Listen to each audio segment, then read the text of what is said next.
Hello everyone, my name is Bharat Tyagi, faculty of physics, PP Swani centre for excellence. हमारा chapter चल रहा था last, magnetic effects of electric current. Unit 2 में ये पहला चैप्टर है हमारा, यूनिट 3 में सॉरी। और इसमें हम लास्ट टाइम कर रहे थे एप्लीकेशंस ऑफ बायट-सैवर्ट लॉ। बायट-सैवर्ट लॉ हमारा फिनिश हो गया था, एप्लीकेशंस ऑफ बायट-सैवर्ट लॉ चल रहा था। उसमें हमने पहली एप्लीकेशन करी थी magnetic field due to straight current carrying wire. एक स्ट्रेट करंट कैरिंग वायर की वजह से मैग्नेटिक फील्ड निकाली थी हमने at a given point. Second case है magnetic field at some point due to current carrying circular wire या circular loop. तो सर्कुलर लूप की वजह से क्या मैग्नेटिक फील्ड आते हैं किसी गिवन पॉइंट पर, वो हमें इस डेरिवेशन में निकालना है। इस डेरिवेशन को अगेन कई जो डेरिवेशन होते हैं उनको करने के कई सारे तरीके होते हैं। यहाँ पे जो तरीका हम यूज कर रहे हैं वो कैलकुलस वाला है। कैलकुलस से हम वो फॉर्मूला निकालने की कोशिश करेंगे। और एक और इसका तरीका होता है निकालने का एम्पियर सर्किटल लॉ, आगे चैप्टर में आएगा, उसको भी देखेंगे बाद में। इससे हमें मोर जनरल फॉर्मूला पता चलता है। ये सबसे बेस्ट मेथड है जनरल फॉर्मूला पता करने का। तो इसको आपको अच्छे से देखना है, इंपॉर्टेंट डेरिवेशन।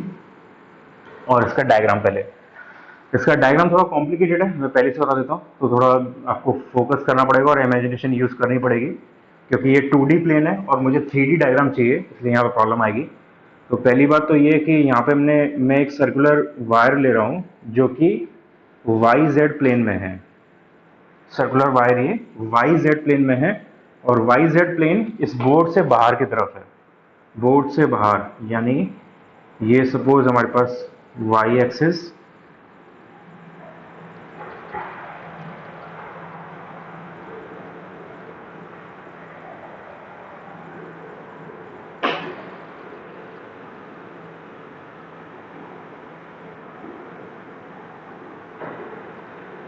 ये हमारे पास एक एक्सिस, ये इस प्लेन में ही एक्सिस है और एक एक्सिस है जो इस प्लेन से बाहर की तरफ आ रही है और एक एक्सिस ये इस डायरेक्शन में।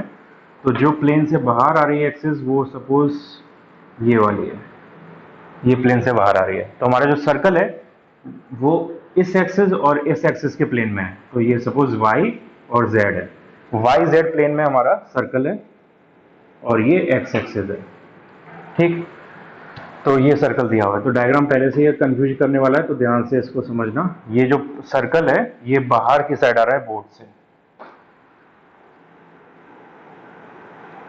ओके, अब हमें जिस पॉइंट पे मैग्नेटिक फील्ड निकालना है वो वाई एक्स एक्सिस पर है और ये सेंटर है इसका। कोएक्सियल ऑन एक्सियल लाइन पर निकालना है, यानी सेंटर वाली लाइन पर निकालना है। पी पॉइंट पर सपोज हमें मैग्नेटिक फील्ड फाइंड आउट करना है ओ पॉइंट से। और सपोज इसकी जो डिस्टेंस है पी पॉइंट की वो एक्स अज्यूम कर लेते हैं, क्योंकि एक्स एक्सिस पे ये पॉइंट है। अब करना कैसे, सेम वैसे ही करेंगे जैसे हमने लास्ट डेरिवेशन किया था स्ट्रेट लाइन वाला। यहाँ पे करंट एलिमेंट हम अज्यूम करेंगे छोटा सा और उसमें हम बायोट-सैवर्ट लॉ लगाएंगे, फिर उसका इंटीग्रेशन करके आंसर आ जाएगा। ओके, तो जो करंट एलिमेंट हमें लेना है, सपोज मैंने ये ले लिया, ये करंट एलिमेंट है और यहाँ पे हमें करंट चाहिए उसके लिए। तो करंट के लिए मैं इस वायर को यहाँ से कंप्लीट कर देता हूँ। सपोज आई करंट इधर से आ रही है, तो ये करंट एलिमेंट हो जाएगा आई D L vector. Current flow कर रही है इसमें आई इस पर्टिकुलर डायरेक्शन में। ओके, तो ये हमारा सर्किट कंप्लीट हो गया इसका। अब जो करंट एलिमेंट लिया है उससे हम पॉइंट को मीट कराते हैं, इससे हम पी पॉइंट को मीट कराते हैं जहाँ पे हमने मैग्नेटिक फील्ड निकालनी है। ओके, तो अब मैग्नेटिक फील्ड की डायरेक्शन किधर आएगी। अब मैग्नेटिक फील्ड की डायरेक्शन करंट वाले प्लेन से परपेंडिकुलर आती है, ये हमें पता है। ठीक है, तो इस करंट वाले प्लेन के परपेंडिकुलर आएगी, यानी ये एक्स वाले प्लेन में आएगी, लेकिन एग्जैक्टली एक्स वाले प्लेन में नहीं आएगी। एग्जैक्टली एक्स वाले प्लेन में तब कब आती है, जब ये आइडियल वेक्टर एक्स वाले प्लेन के परपेंडिकुलर होता, यानी यहाँ पर कहीं होता। तो वो केस नहीं है ये, तो ऑब्वियसली किसी एंगल पर आएगा मैग्नेटिक फील्ड इसके परपेंडिकुलर। तो उसके लिए सपोज एक परपेंडिकुलर प्लेन लेते हैं, ये परपेंडिकुलर प्लेन है, तो जो मैग्नेटिक फील्ड आएगा वो इस डायरेक्शन में कहीं पर आएगा। डी वी वेक्टर इस करंट एलिमेंट का मैग्नेटिक फील्ड है और वो इस डायरेक्शन में कहीं आया। और अगर ये एंगल अल्फा है तो ये भी अल्फा एंगल पर आएगा, ये भी अल्फा एंगल पर आएगा वर्टिकल से। कैसे पता, क्योंकि अगर हम आइडियल वेक्टर को नीचे की तरफ लेके आएंगे तो अल्फा की वैल्यू नीचे की तरफ लेके आने का मतलब इस सेंटर वाली लाइन के पैरेलल, तो नीचे की तरफ यानी सेंटर के अलोंग लेके आएंगे तो अल्फा की वैल्यू 0 होने लगेगी और उस केस में मैग्नेटिक फील्ड परपेंडिकुलर होगा एग्जैक्टली एक्स एक्सिस के। तो परपेंडिकुलर होने का मतलब अल्फा वहाँ पे जीरो हो जाएगा। तो जब अल्फा यहाँ पे जीरो है तब वहाँ पे भी अल्फा जीरो हो जाएगा, यानी ये दोनों एंगल सेम चल रहा है। तो ये दोनों एंगल सेम है। ये आ गया हमारे पास। अब यहाँ से हम डीवी वेक्टर के दो फैक्टर कर सकते हैं। एक इस साइड में आएगा कॉस वाला, कॉस फैक्टर इस साइड में आएगा, और साइन फैक्टर इस साइड में आएगा। अब ऐसे ही सिमिलर डेरिवेशन मैंने इलेक्ट्रिक फील्ड में भी किया था, तो वहां पर भी मैंने ये चीज़ आपको बताई थी कि अगर आपके पास ऐसा सिस्टम दिया हुआ है, आपने एक पोर्शन लिया, तो वहां पे हम चार्ज का पोर्शन लेते थे, उसकी वजह से इलेक्ट्रिक फील्ड आई किसी एंगल पे। तो अगर उसके आप सिमेट्रिकली अपोजिट पॉइंट से भी एक सेक्शन ले सकते हो, बिल्कुल सेम वैसा ही, तो उसे लेके देखो, और उससे क्या होगा, आप सिमेट्रिकली अपोजिट पॉइंट से पॉइंट लोगे तो इनमें से एक फैक्टर जनरली कैंसिल आउट हो जाता है। तो इसमें से कौन सा फैक्टर कैंसिल आउट होगा? अगर इसका हम सिमेट्रिकली अपोजिट पॉइंट लेंगे यहाँ पर, तो उसकी वजह से मैग्नेटिक फील्ड इधर आएगी, और फिर से वही एंगल ये अल्फा बनेगा, और यहाँ पर डी बी कॉस अल्फा आएगा, और डी बी कॉस अल्फा से सारे डी बी कॉस अल्फा यानी कॉस अल्फा के सारे फैक्टर कैंसिल आउट हो जाएंगे। तो हमारे पास सिर्फ साइन अल्फा का फैक्टर बचेगा। ठीक है, तो हमें सिर्फ साइन अल्फा का फैक्टर देखना है। अब बाकी सारी चीज़ें ये क्या क्या है वो देख लेते हैं। ये इसकी रेडियस है, ये रेडियस है कैपिटल आर सपोज, और ये जो डिस्टेंस है आइडियल वेक्टर की पी पॉइंट से वो स्मॉल आर है। ठीक है, अब एक और चीज़ की हमें ज़रूरत पड़ेगी, उसका मैं डायग्राम यहाँ पे बना रहा हूँ, कंफ्यूज नहीं होना उससे।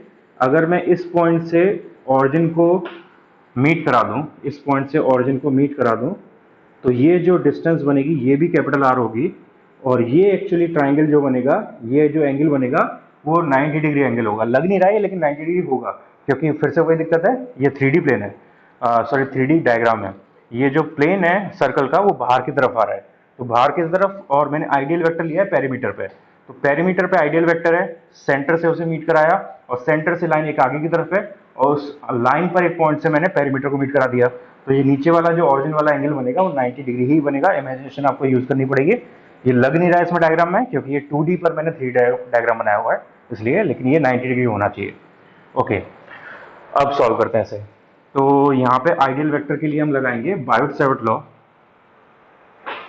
बायोट सेवर्ट लॉ, तो बायोट सेवर्ट लॉ का फॉर्मूला होता है DB vector equals to mu naught I D L divide by 4 pi R square into ideal sine theta. ठीक है, तो साइन थीटा का मतलब क्या है यहाँ पे? अगर जो मैग्नेटिक फील्ड वाला लाइन है वो करंट एलिमेंट के परपेंडिकुलर नहीं है, किसी और एंगल पर है, तो थीटा लिया जाता है। लेकिन यहाँ पे हमने डीबी वेक्टर करंट एलिमेंट के परपेंडिकुलर ही लिया हुआ है, तो साइन थीटा यहाँ पे थीटा 90 होगा, तो साइन 91 हो गया। ठीक, तो हमारे पास नेट मैग्नेटिक फील्ड जो आएगी वो क्या होगी? इंटीग्रेशन, और हम पहले मैग्नीट्यूड निकालते हैं, डायरेक्शन बाद में देखेंगे, तो अभी सिर्फ मैग्नीट्यूड की बात करें। म्यू नॉट, सॉरी ये हो जाएगा D V sine alpha. Sine alpha वाले जितने फैक्टर्स आ रहे हैं सबका इंटीग्रेशन करके आंसर आ जाएगा।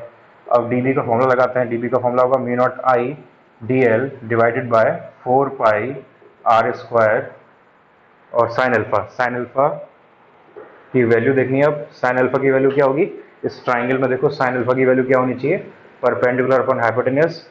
परपेंडिकुलर होगा यहाँ पर कैपिटल रेडियस, रेडियस उसकी कैपिटल आर, और हाइपोटेन्यूज होगा स्मॉल आर। उस ट्राइंगल में हाइपोटेन्यूज हमें दिख रहा है साथ साथ, स्मॉल आर है, और परपेंडिकुलर कैपिटल आर है। तो साइन अल्फा आ गया हमारे पास capital R upon small R. तो ये हुआ integration mu naught I D L divide by 4 pi R square into capital R upon small R. अब हमें डी एल को चेंज करना है, क्योंकि इंटीग्रेशन हमें डी एल के टर्म में नहीं चाहिए। ओके, हाँ डीएल के टर्म में भी इंटीग्रेशन हम कर सकते हैं। ओके, डीएल के टर्म में करते हैं।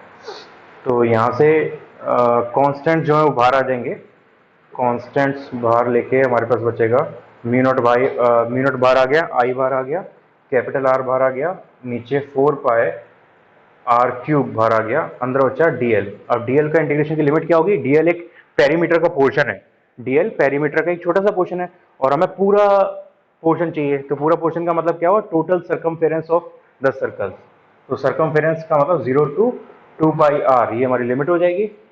तो आंसर आया mu naught I into capital R divide by 4 pi small R cube into DL का, इसका सॉल्व करेंगे तो ये हो जाएगा 2 पाई आर माइनस 0, और 2 पाई से 4 पाई 2 टाइम्स कैंसिल, तो फाइनल आंसर हो गया B net equals to mu naught I divided by 2 R cube. R cube, R का मतलब क्या हुआ ये, और यहाँ पे ऐसे पाइथागोरस से आप निकाल सकते हो, ये आएगा under root R square plus X square, तो ये हो गया R square plus X square to the power 3/2, और ऊपर आ रहा था हमारे पास R into R R square. तो ये बी नेट का फॉर्मूला हो गया। ऐसा ही पीछे आप याद करोगे इलेक्ट्रोस्टैटिक्स में भी जब हम सर्कल के लिए इलेक्ट्रिक फील्ड निकालते हैं तो ऐसा ही सेम पोर्शन आता है ए स्क्वायर प्लस एक्स स्क्वायर की पावर 3/2 समथिंग। तो वो सेम चीज़ है लेकिन बाकी सब डिफरेंट आता है, तो वैसे ही आप चेक कर सकते हो सिमिलरिटी उसमें क्या है। ओके, तो ये तो मैग्नीट्यूड हो गया। अब डायरेक्शन की बात करते हैं। तो ऑब्वियसली डायरेक्शन को मैं दो तरीके से समझाता हूँ। पहला तरीका, हमारे पास net magnetic field D B sine alpha के पार्ट में आ रही है, तो डीवी साइन अल्फा सारे इस डायरेक्शन में होंगे, तो ऑब्वियसली वो एक्स एक्सिस में आगे की तरफ आई कैप में मैग्नेटिक फील्ड आएगी। एक दूसरा तरीका, क्लॉकवाइज का मतलब इनसाइड, एंटी क्लॉकवाइज का मतलब आउटसाइड, है ना। ये भी बता चुका हूं मैं, तो उससे भी देख सकते हैं। अगर आप हमें यहाँ पे पी पॉइंट पे मैग्नेटिक फील्ड निकालनी है, तो आप इस साइड से इस सर्कल को देखोगे जो कि बाहर ऐसे आ रहा है, सर्कल बाहर की तरफ बना हुआ है बोर्ड से बाहर की तरफ, और सर्कल में जो करंट फ्लो कर रही है उसे चेक करो कि वो एंटी क्लॉकवाइज है क्लॉकवाइज है। तो इस साइड से देखने पे करंट हमें एंटी क्लॉकवाइज दिखेगी, और एंटी क्लॉकवाइज का मतलब होता है आउटसाइड। आउटसाइड, तो जो मैग्नेटिक फील्ड है वो सेंटर से आउटसाइड आनी चाहिए, यानी एक्स एक्सिस में यानी आई कैप में। अगर करंट की डायरेक्शन अपोजिट होती तो क्लॉकवाइज घूमेगी, क्लॉकवाइज का मतलब इनसाइड, तो करंट की डायरेक्शन आएगी माइनस आई कैप में। तो दोनों से सेम चीज आ रही है, करंट की डायरेक्शन यहाँ पर, मैग्नेटिक फील्ड की डायरेक्शन यहाँ पे आई कैप आनी चाहिए आउटसाइड। तो ये इसका डायरेक्शन भी हो गया और फॉर्मूला आ गया। तो सर्कुलर वायर की वजह से किसी पॉइंट पर, एक्सियल लाइन पर किसी पॉइंट पर मैग्नेटिक फील्ड का जो फॉर्मूला है इन जनरल वो क्या है, म्यू नॉट आई capital R square upon 2 capital R square plus small x square power 3/2, power 3/2। ये फॉर्मूला याद रखना है, इंपॉर्टेंट फॉर्मूला है, काम आएगा। ये फॉर्मूला में याद रखना है। ओके, नेक्स्ट, अब इस डेरिवेशन के स्पेशल केस देखते हैं, इस फॉर्मूले के या इस डेरिवेशन के special cases. Special case, first magnetic field, और ये सारे इंपॉर्टेंट है लेकिन ये फर्स्ट वाला ज्यादा इंपॉर्टेंट है। फर्स्ट वाला आपको फॉर्मूला भी याद रखना है, magnetic field at the centre of circular current carrying loop. Okay, तो इस केस में क्या होगा, x इक्वल्स टू 0 हो जाएगा। सेंटर पे निकालोगे मैग्नेटिक फील्ड तो पी पॉइंट को हम सेंटर की तरफ लेके आएंगे, x हमारा डिक्रीज होकर 0 हो जाएगा। तो फॉर्मूला हो जाएगा हमारे पास B centre equals to mu naught I R square divided by 2 R square, और एक्स स्क्वायर यहाँ पे 0 हो गया, 2 से 2 कैंसिल आउट, आर स्क्वायर से क्यूब कैंसिल आउट, तो mu naught I upon 2 R. तो किसी भी करंट कैरिंग सर्कुलर वायर के सेंटर पे मैग्नेटिक फील्ड का फॉर्मूला होता है mu naught I upon 2 R. Important formula है, फॉर्मूला याद रखना है अलग से। Okay, second special case, magnetic field at very far point from centre. Okay, तो सेंटर से बहुत दूर पॉइंट पे निकालना है, तो इसका मतलब X square is very very greater than R square. तो जहां पे आर स्क्वायर प्लस माइनस में आ रहा होगा वहां से हम आर स्क्वायर को नेगलेक्ट कर देंगे। तो फॉर्मूला था हमारे पास क्या, B net equals to mu naught I R square divided by 2 R square plus X square to the power 3/2। तो यहाँ से आर स्क्वायर ये नेगलेक्ट हो जाएगा, बचेगा हमारे पास mu naught I R square divided by 2x³। ये इस केस के लिए ये फॉर्मूला इंपॉर्टेंट नहीं है, अलग से लिख के आप याद रख सकते हो, अच्छा है, लेकिन अदरवाइज इंपॉर्टेंट नहीं है। ये पहला वाला स्पेशल केस का फॉर्मूला इंपॉर्टेंट है, वो याद रखना है आपको। इसके बाद third special case, magnetic field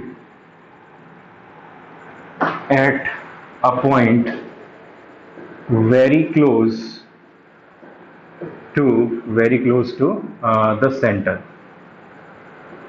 very close to the centre. Okay, तो इस केस में x square is very very less than R square आएगा। ओके, इसको सॉल्व करते हैं। तो फॉर्मूला है हमारे पास B net equals to mu naught I R square divide by 2 r² plus X square to the power 3/2। Okay, तो हम बहुत क्लोज निकालेंगे। तो आपको पहले पहले राउंड आपको पहली बार पता चल रहा होगा, लग रहा होगा ऐसा कि यहाँ से हम एक्स स्क्वायर को नेगलेक्ट कर दें। तो अगर हम एक्स स्क्वायर को नेगलेक्ट कर देंगे तो हमारे पास वही सेम आंसर आ जाएगा जो सेंटर के लिए होता है, यानी mu naught I upon 2r। लेकिन हमें वो नहीं चाहिए, हमें जो इसका एक्चुअल आंसर आ रहा है वो चाहिए, हमें वेरी क्लोज के लिए एक्चुअल आंसर। तो हम वो एक्स स्क्वायर को ऐसे नेगलेक्ट नहीं कर सकते, हमें यहाँ पर बायनोमियल यूज करना पड़ेगा। अब बायनोमियल यूज करने के लिए 1 प्लस वेरी स्मॉल वैल्यू वो चाहिए। वेरी स्मॉल वैल्यू क्या होगी यहाँ पे, X square upon R square. तो हमें X square upon R square लेके आना है, तो ऑब्वियसली उसके लिए मुझे यहाँ से आर स्क्वायर को कॉमन लेना पड़ेगा। तो mu naught I capital R square divide by 2, और यहाँ से आर स्क्वायर कॉमन लेना है मुझे। आर स्क्वायर मैं कॉमन लूंगा तो ये आएगा R square to the power 3/2 बाहर, तो पावर 3/2 है, आर स्क्वायर कॉमन लिया, अंदर बचा 1 plus S square upon R square power 3/2। तो ऑब्वियसली ये आ गया, और यहाँ से 2 से 2 कैंसिल, आर स्क्वायर से क्यूब कैंसिल, तो ये बचा mu naught I upon 2r।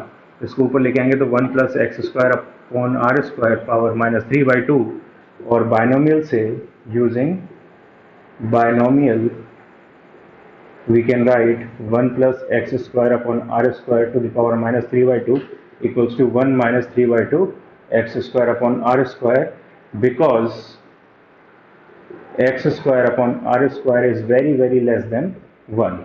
तो हम ऐसा लिख सकते हैं, बायनोमियल यूज कर सकते हैं। तो फाइनली फॉर्मूला हो जाएगा b net equals to mu naught I upon 2r 1 minus 3/2 X square upon R square. तो ये इस केस के लिए फॉर्मूला आ जाएगा when the point is very close to the centre. तो ये सारे स्पेशल केसेस हो गए, इसके साथ ये टॉपिक हमारा finish. Okay, next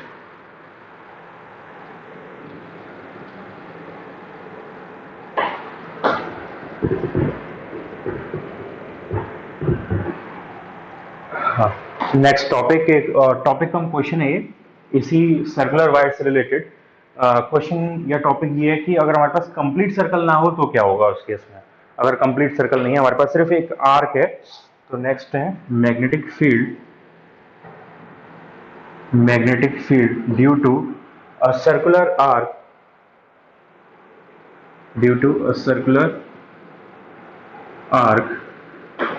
at the center of it। Okay, तो ये है। अब इसका जो फॉर्मूला आएगा वो हमारे लिए बहुत इंपॉर्टेंट है, डेरिवेशन इतना इंपॉर्टेंट नहीं है। डेरिवेशन को आप कंपटीशन के लिए करना चाहो तो कर सकते हो, कंपटीशन के लिए है इंपॉर्टेंट, अदरवाइज ज़्यादा इंपॉर्टेंट नहीं है, लेकिन जो फॉर्मूला आएगा वो इंपॉर्टेंट है। ओके, तो सर्कुलर आर्क लेते हैं, ये सर्कुलर आर्क है, इसका सेंटर ये हो गया, और रेडियस है इसकी सपोज कैपिटल आर, ये इसका ये मिड लाइन ले लेते हैं, ये एक्सेस हो जाएंगी, हमारी एक्सेस की तरह काम करेंगी। ये एक्सेस हो गया एक्स, ये वाई एक्सेस, चलो इसे ऐसे बना लेते हैं। ओके, और इसके अलावा यहाँ पे ये एंगल्स को ले लेते हैं हम, एल्फा, ठीक है। तो एक साइड ऑब्वियसली हमें माइनस अल्फा, एक साइड का प्लस अल्फा लेना पड़ेगा। अल्फा अभी मैंने ये ले लिया, ठीक है। तो अब इसको सॉल्व करने के लिए, और सपोज करंट की डायरेक्शन है ये, करंट यहाँ पे आई फ्लो कर रही है इस डायरेक्शन में, तो एक छोटा सा करंट एलिमेंट लेना होगा, हमेशा जैसे करते हैं। ये करंट एलिमेंट होगी आई डी एल वेक्टर। अब इस करंट एलिमेंट से उस पॉइंट को मीट करा देते हैं जहाँ पे हमें मैग्नेटिक फील्ड निकालना है, मीट करा दिया। तो यहाँ पे एक छोटा सा एंगल बन रहा है, इस एंगल को सपोज डी फाई बोल देते हैं, और ये एंगल हो जाएगा फिर फाई के टर्म में आएगा, यानी फाई एज्यूम करना होगा। ये एंगल फाई हो गया, ऑरिजिन लाइन होगी एंगल की हमारी, और ये एंगल हो गया डी फाई। ओके, तो ये हमारा डायग्राम है। अब इसकी वजह से मैग्नेटिक फील्ड चाहिए आई डी एल वैक्टर। ओके, तो यहाँ पे सॉल्व करते हैं इसे। आइडियल वेक्टर की वजह से ओ पॉइंट पर मैग्नेटिक फील्ड क्या होगी? बायोट सेवर्ट लॉ लगाते हैं। Biot Savart law, D B vector, या पहले मैग्नीट्यूड ले लेते हैं बस, mu naught I D L, mu naught I D L, और साइन फिर से 90, साइन थीटा जो बायोट सेवर्ट लॉ वाला होता है 90, परपेंडिकुलर मैग्नेटिक फील्ड ही लेके चल रहे हैं। Mu naught ideal sine 90 divided by R square. अब आर क्या है यहाँ पे? आर का मतलब है ये डिस्टेंस, और वो डिस्टेंस रेडियस के बराबर है, यानी कैपिटल आर स्क्वायर, और ये 4 पाई कैपिटल आर स्क्वायर। ठीक है, इंटीग्रेशन करना होगा। अब इंटीग्रेशन में डीएल आ रहा है, हमें डीएल नहीं चाहिए, डीएल को चेंज करना पड़ेगा। तो डीएल को चेंज करेंगे तो वो आएगा आर डी फाई के बराबर, डीएल आएगा आर डी फाई के बराबर। तो यहाँ से ये हो गया mu naught I upon 4 pi R square integration R D phi, correct. तो आर से स्क्वायर कैंसिल, तो हमारे पास डी फाई बचा, और डी फाई की लिमिट क्या होगी? Minus alpha two plus alpha, minus alpha two plus alpha, क्योंकि एंगल हमें यहाँ से यहाँ तक लेना पड़ेगा, तो माइनस से प्लस तक का angle. Mu naught I upon 4 pi R, और ये हो गया क्या? एल्फा, और डी फाई का इंटीग्रेशन हो जाएगा फाई, डी फाई का इंटीग्रेशन हो गया फाई, माइनस एल्फा से एल्फा लिमिट, तो mu naught I upon 4 pi R, limit लगाएंगे तो एल्फा, फिर माइनस माइनस प्लस एल्फा, तो यहाँ से आ गया mu naught I 2 alpha divided by 4 pi R. तो 2 से 4 कैंसिल आउट 2 टाइम्स, तो हमारे पास फाइनल फॉर्मूला आया B O equals to mu naught I upon 2r into alpha. ये फाइनल फॉर्मूला है, और ये इंपॉर्टेंट फॉर्मूला है, ये काफ़ी इंपॉर्टेंट फॉर्मूला आपको याद रखना है। ये फॉर्मूला किसके लिए है? ये एक सर्कुलर आर्क की वजह से मैग्नेटिक फील्ड का फॉर्मूला है, एक सर्कुलर आर्क की वजह से मैग्नेटिक फील्ड, फॉर्मूला जरूर याद रखना है, इंपॉर्टेंट फॉर्मूला है। ओके, तो अब इसको कुछ डिफरेंट डिफरेंट केसेस के लिए लगा के देखते हैं। ठीक है,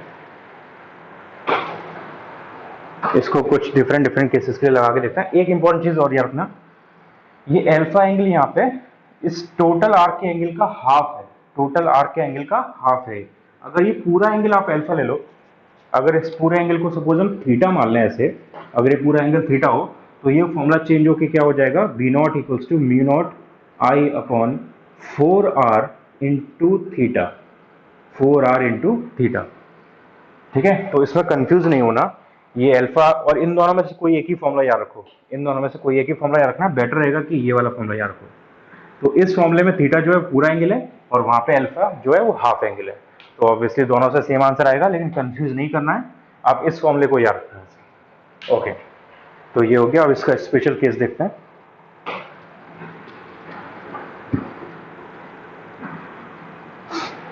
तो फर्स्ट स्पेशल केस, अगर एक फुल सर्कल हो हमारे पास, अगर ये हमने आर्क के लिए निकाला है तो फुल सर्कल के लिए भी सेम आंसर देगा, और फुल सर्कल के सेंटर पे मैग्नेटिक फील्ड का फॉर्मूला हम पिछले वाले डेरिवेशन से निकाल चुके हैं। वो क्या आया था? Mu naught I upon 2r, mu naught I upon 2r आया था। तो वहां पे लगा के देखते हैं ऐसे, ये हमारे पास सेम आंसर देता है या नहीं। ओके, तो यहां से अपने पास क्या आएगा?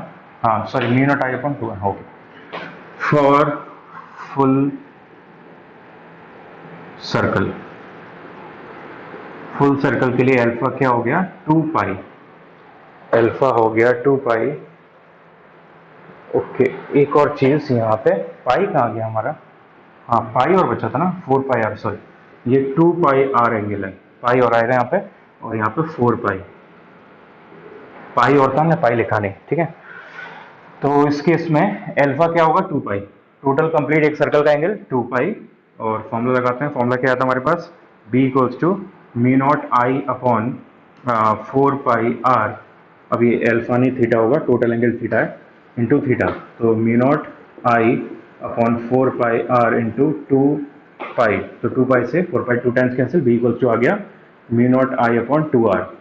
यही सेम फॉर्मूला हमारे पास आ रहा था फुल सर्कल के लिए लास्ट डेरिवेशन में।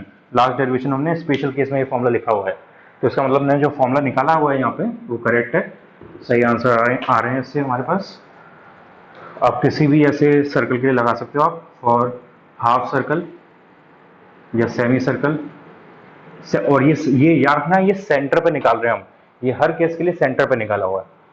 ओके, तो हाफ सर्कल के लिए थीटा हो जाएगा पाई, तो बी इक्वल्स टू आ जाएगा mu naught I upon 4 pi R into pi, यानी mu naught I upon 4 R. ठीक है, तो ऐसे हम किसी भी सर्कुलर पोर्शन के लिए आर के लिए मैग्नेटिक फील्ड निकाल सकते हैं। यहाँ से ये फॉर्मूला हमारे पास आ गया सॉल्व करने के लिए।